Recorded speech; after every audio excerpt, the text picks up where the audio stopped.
Disons merci Jésus, merci Jésus, nous te disons merci Jésus, merci Jésus, nous te disons merci Yahweh, oh, merci Yahweh, nous te disons merci Yahweh, merci Yahweh.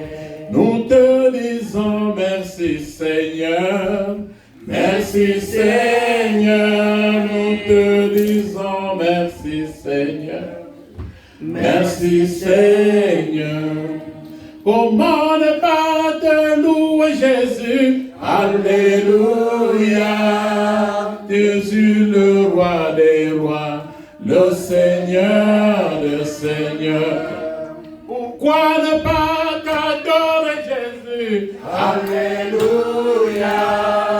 Jésus le roi des rois, le Seigneur des seigneurs. Oh Jésus le roi des rois. Oh, alléluia.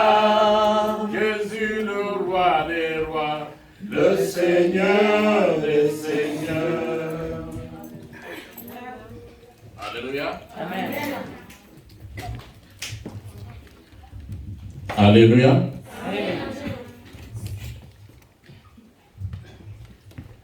Est-ce qu'on peut acclamer notre Seigneur Jésus-Christ fortement?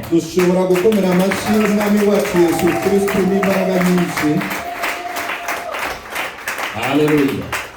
Alléluia. Amen. Nous allons lire la parole de Dieu qui est écrite. Dans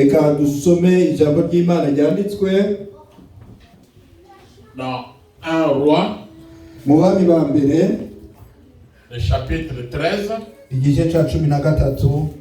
verset 14 à 24. 1 Roi chapitre 13, verset 14 à 24. Abami ba mbere igice cya 13 kuva ku murongo wa 14 gushika ku murongo wa 24. Je vous demande d'être attentif à la parole. Ndabinginze kugira ngo mukurikirane ijambo, parce que c'est le moment où le diable s'agite et n'est pas content qu'on puisse écouter la parole. Kuko nico gihe Satani azunguruka ateza imvururu kugira ngo ntibumve ijambo ry'Imana.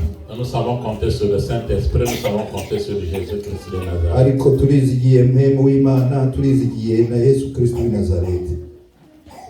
Ndasoma mu izina rya Yesu. Amen.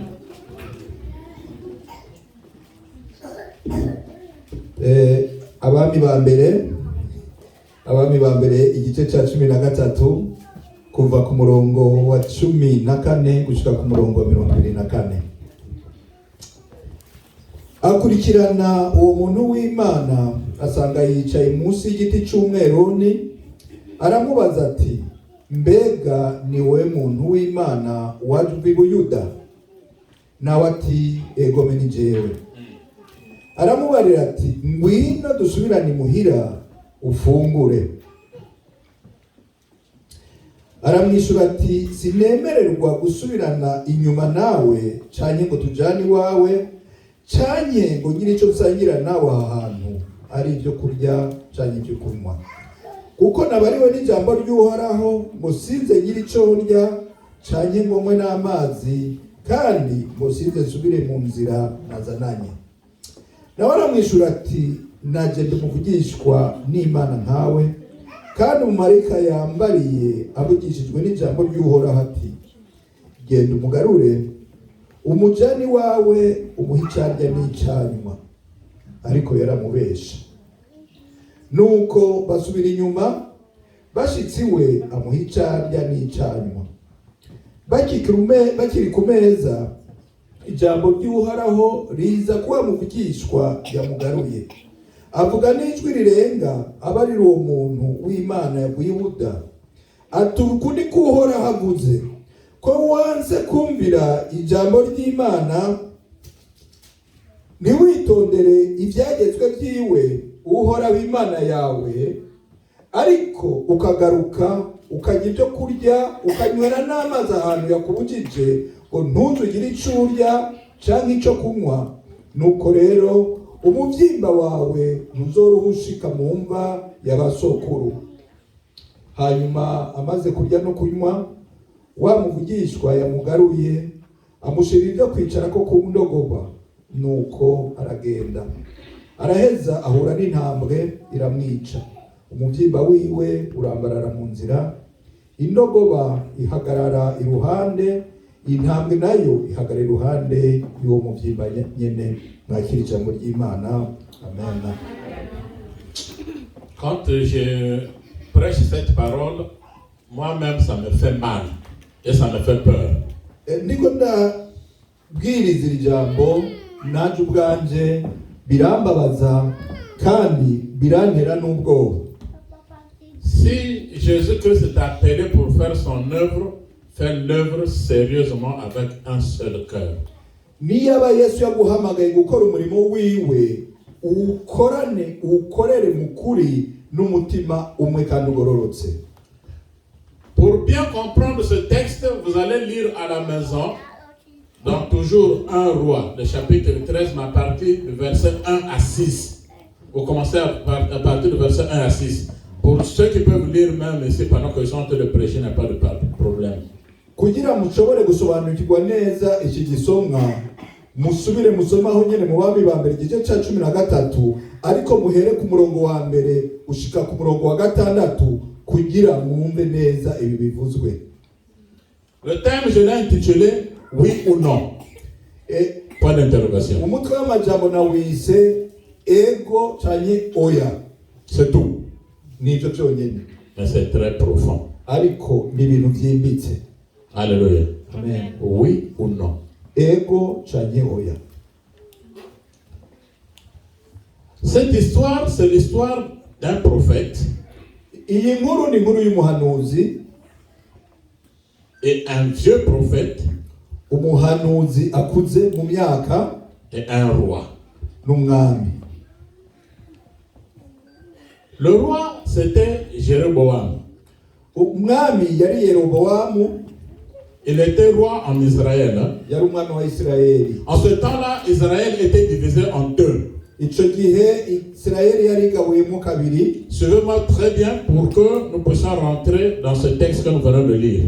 Munkurikire neza kugira ngo dushobore kwinjira muri ya majambo duheje gusoma. Il y avait le royaume d'Israël du nord et le royaume d'Israël du sud. Hariho yari Isirayeli yo mu buduga, hariho na Isirayeli yo mu bumanuka. Et en Israël du nord, aho mu buraruko, aho Isirayeli yo mu buraruko, c'est là où il y avait les 10 tribus des enfants ou des fils de Jacob, les 10 tribus. Niho hari baye imiryango 10 muri ya miryango ya Yakobo ikomoka kuri Yakobo. Et en Israël du sud, c'est là où il y avait seulement 2 tribus. Aho muri Isirayeli yo mu manuko naho hari imiryango 2 yose ikomoka kuri Yakobo. Est-ce qu'on se comprend? Turi kumwe? Si vous comprenez, levez la main là où vous êtes. Nimwaba mutahura ivyo turiko turavuga muduze ukuboko. Que Dieu vous bénisse. Imana ibahezagire. Et il y avait un roi qu'on appelait Jéroboam. Hari umwami rero yitwa Yeroboamu. Jéroboam était un roi illégitime qui avait pris la place d'un roi légitime. Yeroboamu rero yari umwami w'icaduka, yari yafashe igice cy'umwami nyamukuru. Il était au service du roi Salomon depuis le temps.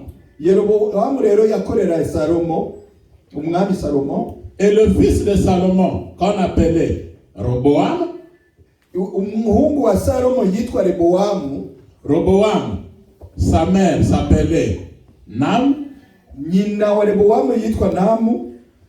Et Jéroboam a commencé à faire la guerre à la famille de Salomon. Yeroboamu rero yatangwe kugwanya umuryango wa Salomo cyane ubugo bwa Salomo cyane ubwami bwa Salomo. Jusqu'à ce qu'il a pris le pouvoir.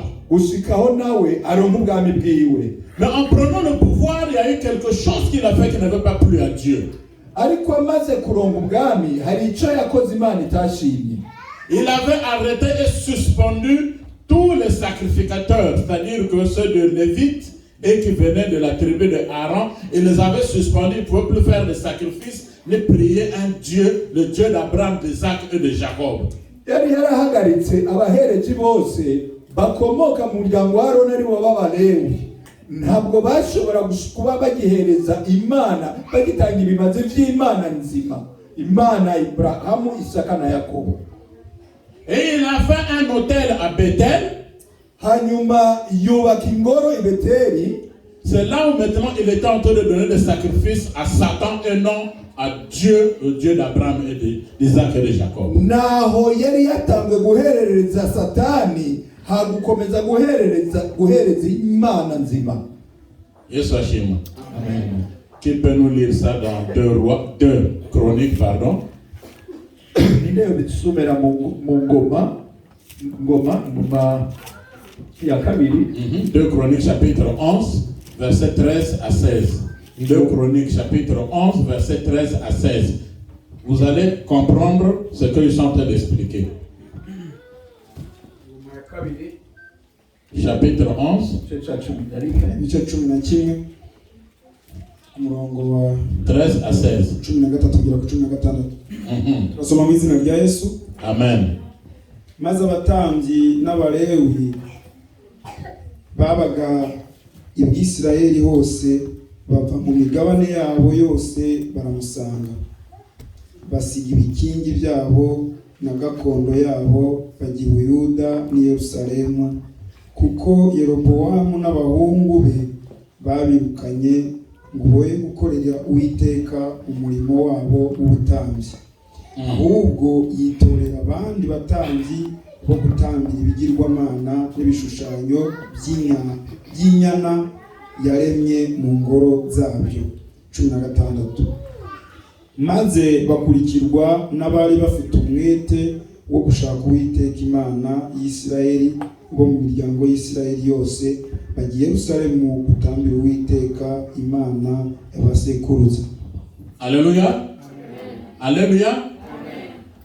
C'est là l'erreur de Jéroboam. Naho rero Yeroboamu yihendeye. Le culte de Dieu était transformé maintenant en culte de veau d'or.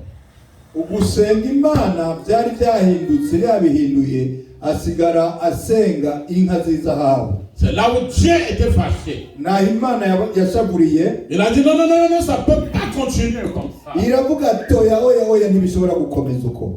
Alors le Seigneur notre Dieu nico gihe Imana yacu a suscité un prophète. Ihagurutsa umuhanuzi. Il dit va dire va prophétiser contre l'autel. Ugende uhanure igikurimbuka k'icyo gicaniro yubatse. Là où il est en train de mettre des sacrifices au diable. Aho ariko araherereza ibimazi Satani. Il s'est fait lui-même sacrificateur. Wenyene umwami yari yihinduye yigira n'umuhereje. Et arrive un prophète. Hanyuma umuhanuzi arashika. Nulle part dans la Bible c'est écrit que c'est un jeune prophète. Mais comme on parle d'un vieux prophète, donc lui il était jeune prophète. Ntabwo muri Bibiliya handitse ko yari akiri muto, ariko munyora avuga umuhanuzi yari akuze yari ashaje, bisigura ko wa muhanuzi wundi bari kuba Imana yatumye yari akiri muto. Mais le prophète avant d'aller, ariko wa muhanuzi mbere yo kugenda, bien aimé dans le Seigneur, quand le Seigneur nous donne une mission, il nous donne aussi ce que tu dois faire et ce que tu ne dois pas faire. Bakundwa muri Kristo, iyo Imana igutumye iguhamagaye igutuma yakubwiye ibyo utegerezwa gukora n'ibyo udategerezwa gukora. Il lui a dit en partant, yamubwiye ati mu kugenda tu ne dois pas manger leur pain, ntubarire umugati, tu ne dois pas boire leur eau, ntubanywere n'amazi, et tu ne dois pas repartir par le chemin auquel tu étais venu. kandi ntugarukane inzira batwaye. Yesu ashimwe. Amen. Yesu ashimwe. Les directives de Dieu Tout-Puissant. Amategeko y'Imana nzima. Le jeune a accepté. Wa muhanuzi akiri muto yarabyemeye. Il n'avait pas refusé. Ntabwo yanse. Il est parti. Aragenda. Il a eu le courage. Bari imbaraga aragenda. Il est allé braver le roi. aragenda guhangana n'umwami. Aujourd'hui, Jésus-Christ a besoin de gens qui sont comme ce prophète. Uno munsi Yesu akeneye abantu bafise imbaraga nk'uyu muhanuzi. Celui qui peut dire quelque chose en face d'un roi, d'un président, d'un ministre. Wa wundi ashobora guhagarara akabwira umwami, akabwira perezida, akabwira mbere na ministre. Celui qui peut dire ce que les autres disent en bas, lui il dit ça en haut. Wa wundi bya bindi abandi bavugira mu gongoshwi banyegeza, wewe ashobora kubivuga yemye. Yesu ashimwe. Amen. Quand il est arrivé, Amaze gushika, dans ce lieu, il y avait un vieux prophète. aho hantu yagiye hari umuhanuzi akuze ashaje. Mais le vieux prophète n'avait pas le courage de dire ce que le roi faisait en mal. Ariko wa muhanuzi ashaje ntabwo yari afise imbaraga zo kubahuka kuvuga ivyo umwami ariko arakora bibi. Et celui qui est arrivé, le jeune est arrivé, Wa wundi akiri muto arashika, il est monté vers le roi. aratuga ashyikira umwami, Il a trouvé le roi qui était à côté de l'autel, asanga wa mwami ari iruhande ya cya gicaniro en train de faire des sacrifices. ariko arahereza ibimazi, Et il a prophétisé contre l'autel. arahanura ahanura avume cya gicaniro. Il a dit autel, Aravuga ati we gicaniro, autel. we gicaniro, De cette ville naîtra dans la famille de David un roi qu'on appellera Josias. ati muri iki gihugu hazovuka umwami yitwa Yosias ava mu muryango wa bene Dawidi. Et quand Josias va naître, il viendra détruire cet autel. Yosias na kandi niyavuka azoza gusenyura iki gicaniro. C'était même 300 ans avant. Yari hari hasigaye imyaka 300 mu byo bintu Il bibi. y a des prophètes. Hein? Hari abahanuzi. Yesu ashimwe. Amen. Yesu ashimwe. Amen. Et le roi était fâché. Il dit quoi? Il dit oui, je te montre un signe. Cet autel va se fendre, il aura de cendres. Arabwira umwami arakara ati ibyo uvuze ni biki? Aramubwira ati ahubwo reka ndakwereka ikimenyetso. Icyo gicaniro cyawe ubu nyene kigira kirimbuke hasigara umunyota. Et l'autel s'est fendu, il y a eu la cendre automatiquement. Ubwo nyene cya gicaniro kirarimbuka hasigara umunyota. Le roi a dit attrapez-moi ce jeune. Wa mwami aravuga ati mufate. Tel qu'il avait levé sa main est restée fixe comme un fer. Ya akivuga ryajambo ngo mufate kwa kuboko yamutunze kwaciye kunyunyuka kuguma kwemye gutya. Il ne pouvait plus remettre son bras. Yashobora kukugarura. Bien-aimé dans le Seigneur, Akundwa muri Kristo. la Bible déclare ne touchez pas à mes oins. Ijambo ry'Imana yatubwira ngo ntidukore kubasizwa amavuta. Quand vous servez le Seigneur d'un seul cœur, Iyo ukorera Imana n'umutima umwe, quand vous servez le Seigneur avec amour, iyo ukorera Imana n'urukundo, aucune main ne pourra vous toucher. nta kiganza na kimwe kizobakorako. Parce que vous avez la main du Seigneur qui n'est pas trop courte pour nous sauver, qui vous sauvera de tous les dangers. Kuko mufise ukuboko kw'Imana kutari kugufi ngo kudutabare, kuzokwama kudutabara igihe cyose. Et le roi a reconnu la force du Dieu très haut, le Dieu d'Abraham, d'Isaac et de Jacob. Hanyuma umwami acamenya ko ari imbaraga z'Imana, Imana ya Ibrahimu, Isaka na Yakobo. C'était une humiliation. Kwari ukugusuzugurwa. Il remet le bras ne se remet plus. Arakwega ukuboko ngo gusubirane ukuboko biranga. C'est là où il a dit au jeune prophète, il dit, homme de Dieu, prie ton Dieu qu'il puisse m'aider. Niho yaciye ahindukira abwira wa muhanuzi ati mukozi w'Imana barira iyo Mana yawe intabara isubiza ukuboko. Oh, que les ennemis, que vos adversaires, que le diable puisse reconnaître la force et la puissance de Dieu que tu es en train de prier aujourd'hui. Reka mu bansi bawe no mu baguhama Satani amenye imbaraga z'Imana uri kurasenga uno munsi. Car la joie de la prière, c'est son exaucement. Kuko umunezero uva mu masengesho y'amasengesho yishuwe. Il a eu un miracle. Haba igitangaza. Et quand le roi a vu ce miracle, Umwami amaze kubona icyo gitangaza, il a dit au prophète, viens, rentre dans ma maison, tu vas manger. acabwira wa muhanuzi ati ngwino tujane iwanje je kukuzimana. On mange le pain, mange la nourriture, bois de l'eau, et je te donne aussi des présents. Aramubwira ati urye unywe mbere ndaguhe n'ingabire n'ibyo utahana. Bien-aimés dans le Seigneur, Bakundwa muri Kristo, nous n'avons pas à paniquer devant le pain. ntabwo dukwiye kugira ubwoba imbere y'umugati. Car notre Seigneur Jésus-Christ est celui qui multiplie les pains et les poissons. Kuko umwami wacu Yesu Kristo ari watubura imigati n'amasamaki. Il était dans le jeûne. Yari yirije. Combien de personnes jeûnent aujourd'hui? Ni bangahe uno munsi biyiriza? Combien de hommes de Dieu jeûnent aujourd'hui? Ni abakozi b'Imana bangahe biyiriza? Dans les églises, quand on déclare jeûne et prière, il y a de ceux qui vont mentir. J'ai un problème d'estomac, pasteur. Oh non, moi si je jeûne, je vais tomber. S'il fait autre chose, ne tombe pas, sauf le jeûne. Il y a un problème. Uno munsi mwitera bavuze ngo hari amasengesho no kwiyiriza. Hari abaca batangura ngo muziga pasite ngo genda gwaye ngo gaha igifo kiragwaye ntabwo nobishobora. Mbere no kwiyiriza no hava nikubita hasi. Uwo muntu akiyiriza yari amasengesho gusa. Ico ni kibazo. Yes, Amen. Yes, vous savez que même le diable, pour qu'il puisse avoir un bon serviteur de Dieu, un homme fort de Dieu, il jeûne. Murabizi yuko na Satani kugira ngo abone umukozi w'Imana w'imbaraga cyane no umukozi ashobore no gusenya Satani azamwa ngo ukwiyiriza. Un roi. Abami ba mbere chapitre 21 igice cya 21 verset 11 à 12. Kuva 11 na 12. Un roi chapitre 21 verset 11 à 12. Abami ba mbere igice cya 21 11 na 12. Amen. Nuko abatware bo mu murwa n'ab'imfura n'abanyarurembo babigenza uko Yezebeli yabatumyeho nk'uko yanditse muri izo nzandiko yabohereje.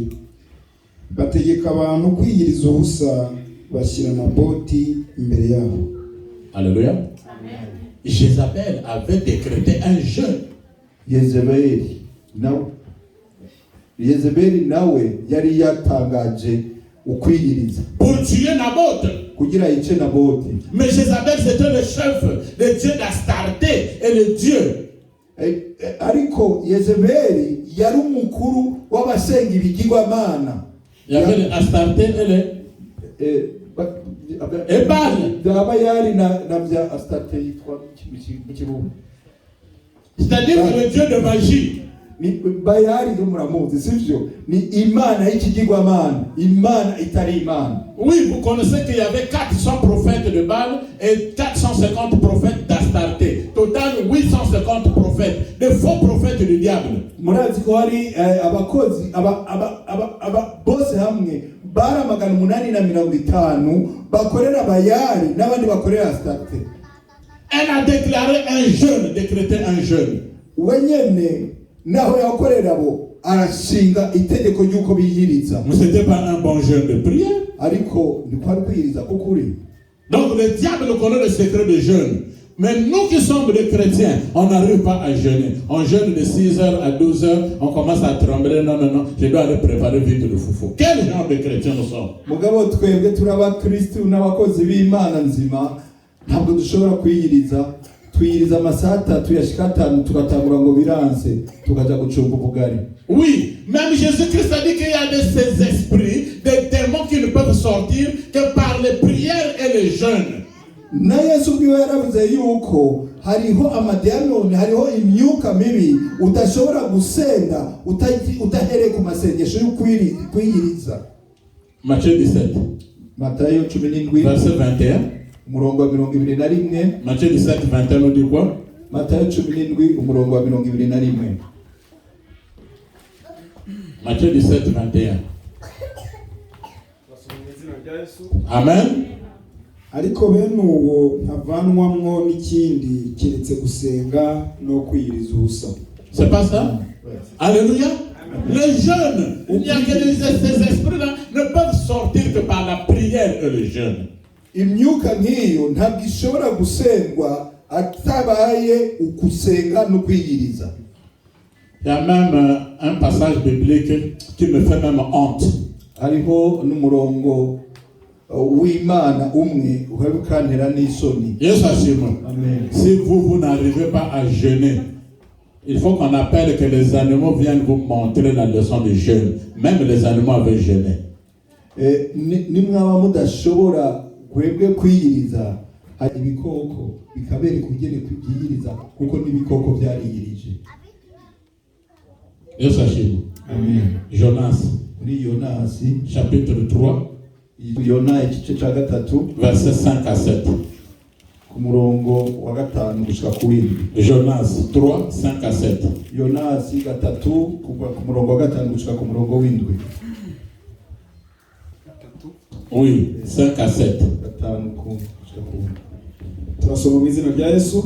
Amen. Maze ab'Ininewe bemera Imana, bamamaza itegeko ryo kwiyiriza ubusa, bose bakambara ibigunira, uhereye ku mukuru ukageza ku woroheje, hanyuma y'abandi.